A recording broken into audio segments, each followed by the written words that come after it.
Hey everyone, and welcome. Today, we're diving into a topic that is so much more than just classroom math: integers. Seriously, forget what you think you know, because we're about to see how these numbers are secretly running the world all around us, from your bank account to the peak of Mount Everest. So let's get into it.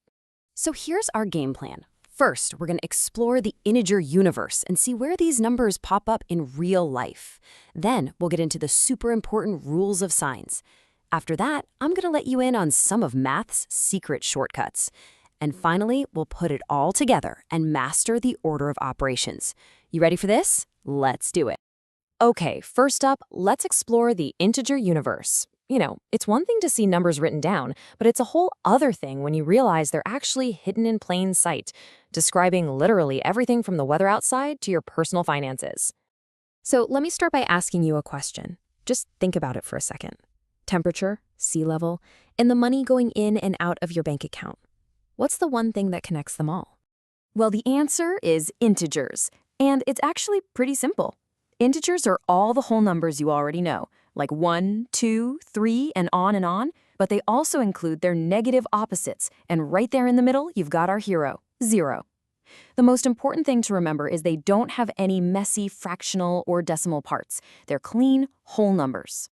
And this is where you really start to see their power. A positive integer, that could be a nice warm day or the height of a mountain.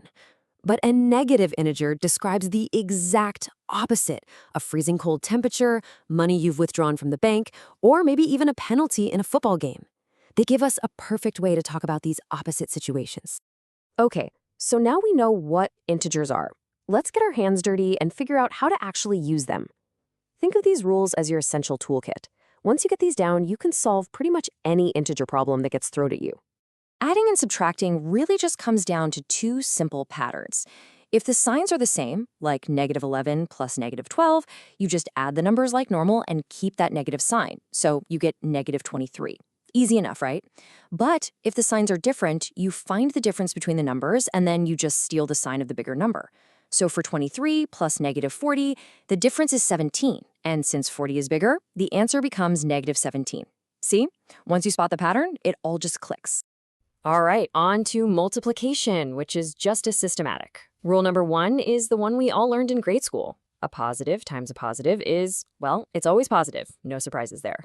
15 times 8 is 120. Done. But this is where the game starts to change. When the signs are different, the rule is simple. The answer is always negative. So a positive 15 times the -8 completely flips the outcome to -120. And you know what? The order doesn't matter one bit. A -15 times a positive 8? Yep, still -120. As long as just one of those numbers is negative, your whole answer is going to be negative. And finally, we come to the one rule that can trip people up sometimes. A negative times a negative equals a positive. It's kind of weird, right? So -15 times -8, the negatives basically cancel each other out, leaving us with a positive 120. So in math, it looks like two wrongs actually do make a right. Now, this all leads to a really cool shortcut, especially for longer problems. Instead of worrying about pairs, just count up all the negative signs. If you have an even number of them, 2, 4, 6, your final answer is positive. But if you have an odd number, the answer is going to be negative. It's a fantastic little trick that'll save you a ton of time.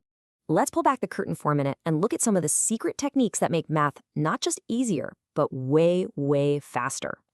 These are the properties that'll help you start thinking like a real mathematician. So first up is something called the distributive property. It sounds really complex, but I promise it's not. All it really means is that multiplying a number by a group of numbers is the same as multiplying it by each member of that group, one by one. You're basically distributing the multiplication across the numbers inside those parentheses. And here is where this little shortcut becomes an absolute lifesaver. Look at this problem. The long way, you'd have to do 427 times 8, then 427 times 2, and then add those two big numbers together. Ugh. But with our shortcut, we can just work backwards. We see that 427 is a common factor, so we pull it out. Then we just add 8 and 2 to get a nice round 10. The whole problem just becomes 427 times 10. The answer, 4027, is exactly the same, but look how much faster we got there. All right, it is time for the final boss battle. This is where we bring everything we've learned together, the signs, the operations, all of it.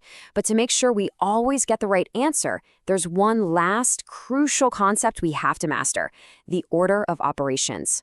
So, when you've got an equation with a bunch of different operations, you can't just go from left to right. That's a recipe for disaster. You have to follow a specific order. In our case, we're using DMS. You do all the division first, then multiplication, then addition, and finally subtraction. This is like the universal rulebook that makes sure everyone, everywhere, gets the exact same correct answer. Okay, let's put it to the test with this problem here. We've got subtraction, division, and multiplication all mixed together. So looking at this and thinking about our DMAS rule, what's the very first thing you would do? All right, let's break it down and follow the order. First step is D for division. So 30 divided by 5 gives us 6. Perfect. Next is M for multiplication. Our new 6 times the other 6 is 36. Now we just have S for subtraction left to do. 60 minus 36. See how following the steps just leads you right to the answer? And there we have it, 24. By sticking to the DMS rules, we navigated that whole expression perfectly and landed on the one and only correct answer. Nicely done. So as we wrap things up here, let's just come back to the simple, beautiful definition. That's all integers are. They're just the solid, whole steps on the giant staircase of numbers. They let us count cleanly, forwards and backwards, describing our world in clear, simple jumps. So I'm going to leave you with one final challenge to chew on. We know the highest point on Earth, Mount Everest, is at a positive 29,028 feet, and the Dead Sea is way down at negative 485 feet. Now that you know the rules, how would you figure out the total elevation difference between the two?